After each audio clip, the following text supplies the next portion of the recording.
Lamsari dari kelompok 7A. Pada kesempatan ini, saya akan menjelaskan mengenai praktikum ilmu permuliaan ternak, mengenai heritabilitas, korelasi genetik, dan limitabilitas. IPT atau ilmu pemuliaan ternak sendiri merupakan ilmu yang dipelajari guna untuk meningkatkan produktivitas dan populasi dari ternak. Peningkatan ini dilakukan dengan cara 3 metode. Yang pertama ada metode perhitungan heritabilitas, lalu ada perhitungan korelasi genetik, dan perhitungan repeatabilitas. Repeatabilitas sendiri terdapat 2 macam, yaitu repeatabilitas antar kelas dan dalam kelas. Repeatabilitas sendiri merupakan parameter yang digunakan untuk mengukur keragaman fenotipik oleh keragaman genetik aditif. Heritabilitas memiliki rentang nilai antara 0 sampai dengan 1. Kemudian ada korelasi genetik. Korelasi genetik dihitung dari hubungan antara satu sifat dengan sifat lainnya. Perhitungan korelasi genetik ini menunjukkan bahwa suatu sifat dari satu ternak itu memiliki hubungan atau berpengaruh terhadap sifat yang lainnya. Korelasi genetik memiliki rentang nilai antara -1 sampai dengan +1. Kemudian yang ketiga ada repeatabilitas. Repeatabilitas dilakukan untuk menghitung performa ternak dari kelahiran pertama dengan kelahiran selanjutnya. Rentang dari repeatabilitas sendiri adalah 0 sampai dengan 1.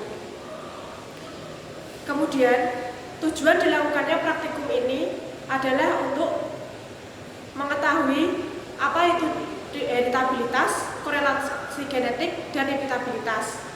Setelah kita mengetahui, kita dapat melakukan perhitungan heritabilitas, korelasi genetik, dan repeatabilitas itu sendiri. Manfaat dari praktikum ini adalah kita dapat membuat data dari suatu ternak. Sebagai contoh, data ternak sapi yang terdiri dari data bobot lahir dan bobot sapi. Lalu manfaat yang lainnya adalah kita dapat melakukan perhitungan heritabilitas, korelasi genetik, dan repeatabilitas dari ternak tersebut.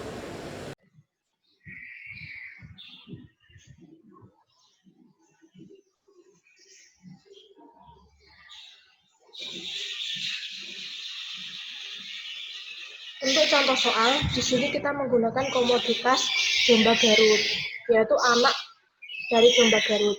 Data yang digunakan adalah bobot lahir dan bobot sapi. Di sini kita terdapat bobot lahir 1, 2, dan 3, dan juga bobot sapi 1, 2, dan 3. Dengan 4 pejantan dan juga 5 betina.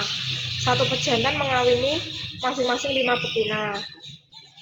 Berdasarkan data yang diketahui rata-rata bobot lahir domba Garut sebesar 2,32 kg dan rata-rata bobot sapi kurang lebih 11,03 kg.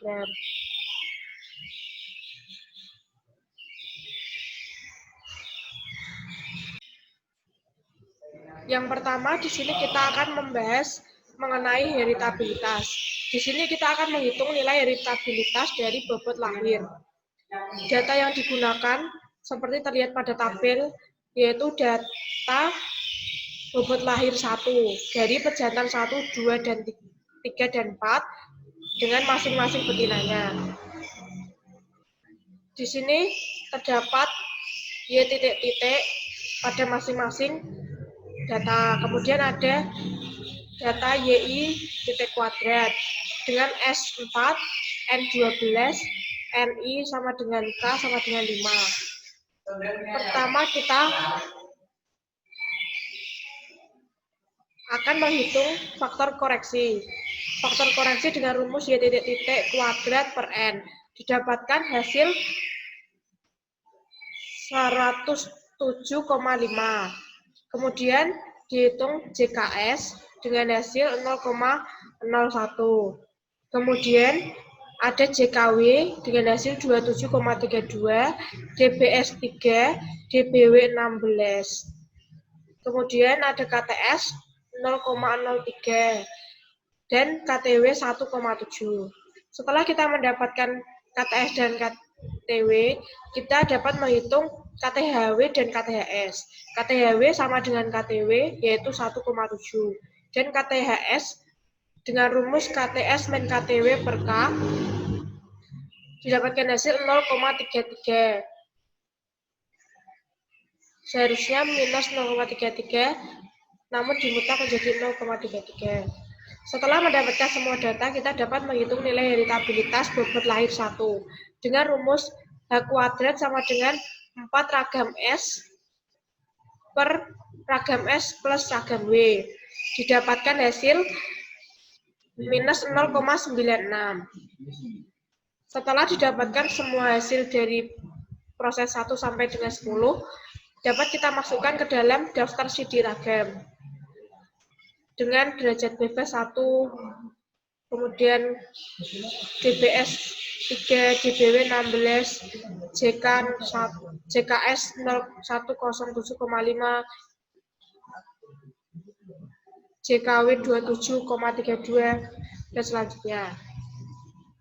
Yang kedua, kita akan menduga bobot Yang kedua, kita melakukan pendugaan nilai heritabilitas bobot sapi 1. Data yang digunakan yaitu bobot sapi 1 dari 4 pejantan dan 5 betina. Di sini terdapat data-data dari bobot sapi dengan S, N, dan NI sama dengan heritabilitas yang pertama. Seperti yang pertama tadi, kita melakukan perhitungan FK atau faktor koreksi dengan hasil 2161,53. Kemudian JKS 1679,91, JKW 1926,51, DBS-nya sama yaitu 3 dan DBW-nya juga sama 16. Lalu kemudian KTS didapatkan hasil 559,97, KTW-nya 1120,40. Setelah itu KTHW dan KTHS. KTHW sendiri sama dengan KTW yaitu 120,4 dan KTHS-nya 87,91. Setelah itu kita dapat memasukkan ke dalam rumus heritabilitas bobot sapi 1 dan didapatkan hasil 2,12. Dan setelah kita mendapatkan semua datanya, kita dapat memasukkan ke dalam daftar CD ragam, seperti yang terlihat dalam tabel berikut ini.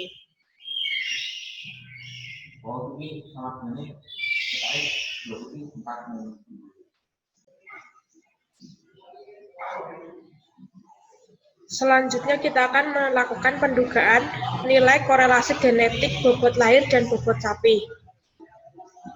Di sini kita menggunakan data dari bobot lahir dan bobot sapi 1 dari keempat pejantan dan 5 betina, seperti yang terlihat pada tabel berikut ini.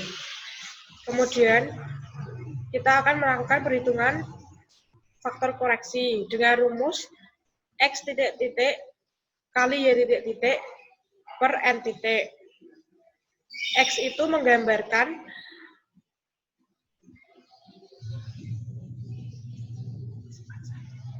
sifat 1 dan Y menggambarkan sifat kedua.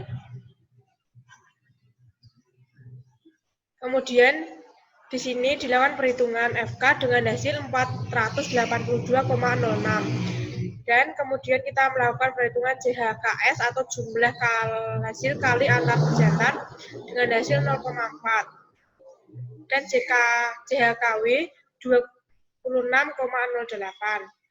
DBS-nya 3 dan DBW-nya 16. Kemudian HKRS 0,08 dan HKRW 1,63. Kemudian kita hitung kovarian W atau juga disebut HKRHW yang sama dengan HKRW dengan hasil 1,63. Kemudian kovarian S atau HKRHS dengan hasil 0,08. Setelah kita mendapatkan semuanya, kita dapat menghitung korelasi genetik dengan rumus RG sama dengan 4 kali kovarian S per akar 4 ragam S X kali 4 ragam S Y. X di sini menggambarkan sifat 1 yaitu bobot lahir dan Y di sini sifat 2 yaitu bobot sapi. Sehingga didapatkan hasil 0,0001. Setelah mendapatkan hasil semuanya, kita dapat memasukkannya ke dalam daftar sidik ragam, seperti yang terlihat pada tabel berikut ini.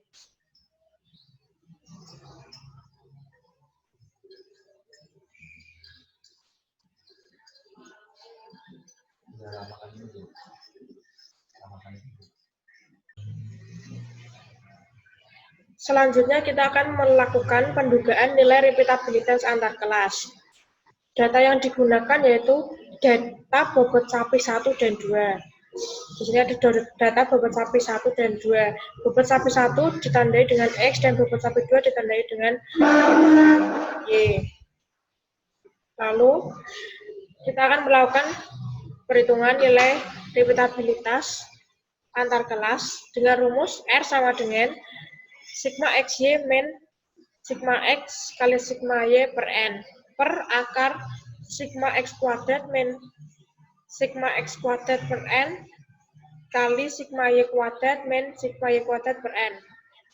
Lalu didapatkan hasil 0,00007.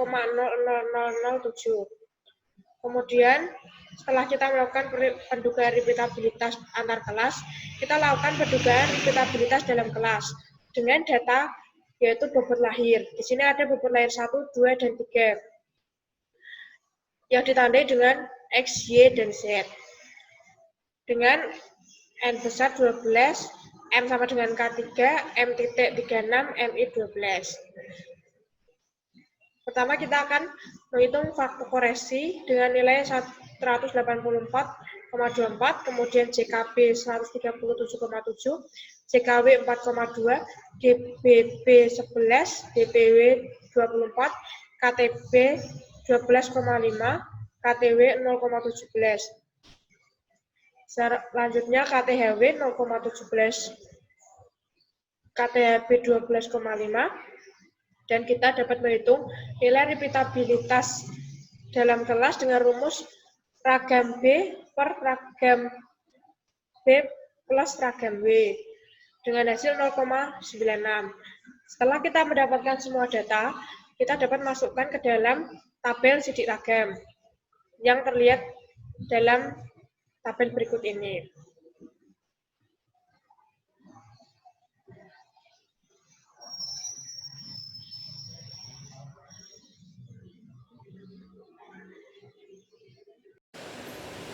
Setelah melakukan perhitungan nilai repeatabilitas, korelasi genetik, dan repeatabilitas, di sini dapat dilihat hasil dari repeatabilitas bobot lahir 1 yaitu 0,96.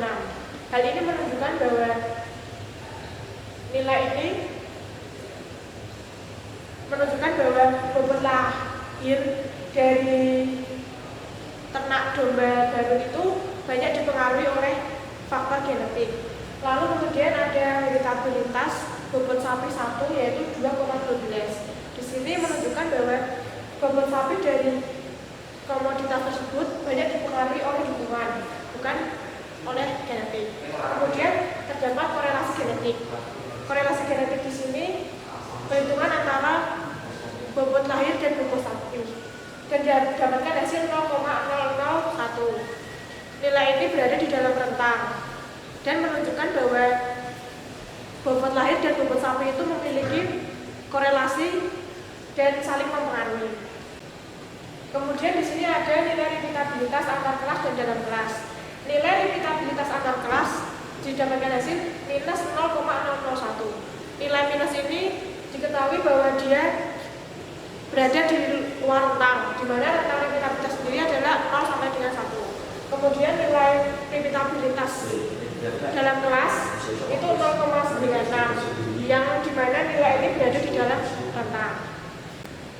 Berdasarkan perhitungan yang telah dilakukan, dapat disimpulkan bahwa nilai heritabilitas dari bobot lahir berada di dalam rentang. Itu menunjukkan bahwa nilai heritabilitasnya termasuk tinggi. Kemudian nilai heritabilitas yang bobot sapi itu berada di luar rentang.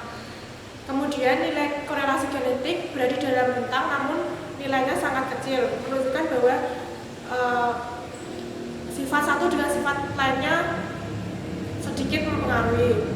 Kemudian nilai repeatabilitas antar kelas bernilai negatif, yang dimana hal tersebut berada di luar rentang, dan repeatabilitas dalam kelas berada di dalam rentang, dimana menunjukkan bahwa nilai ini termasuk tinggi. Nilai yang didapatkan berada di luar rentang, hal ini disebabkan oleh beberapa faktor. Salah satunya yang sangat mempengaruhi yaitu human error, kesalahan perhitungan.